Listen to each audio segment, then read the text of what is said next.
আসসালামু আলাইকুম রহমতুল্লাহি বারাকাতুহু। আজকে আমাদের নতুন একটা ঘাসের প্রজেক্টে ঘাস রোপণ চলতেছে, প্রায় 70% শেষ।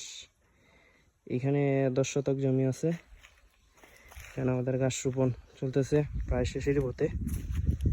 ইনশাআল্লাহ আমরা ঘাস রোপণের পর কালকে পানি দিয়ে দিব।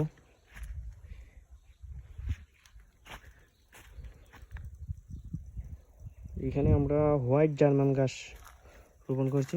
এই দেখেন, ওগুলাতে খুশি আমরা বাইর করে তারপর রোপণ করছিলাম।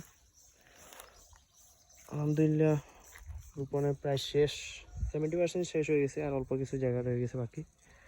আর এই পাশ থেকে আমরা মাটি দিছি, তার কারণে কালকে পানি দিয়ে দিলে এখান থেকে পানি চলে যেতে পারে, তার কারণে আমরা এখানে মাটি দিয়ে দিছি। এই দেখেন, এখান থেকে মাটি সবগুলো এই পাশে দিয়েছি, যাতে আগামী শীতের মৌসুম আসলে আমাদের এইখানে কোনো কাজ না করতে হয়।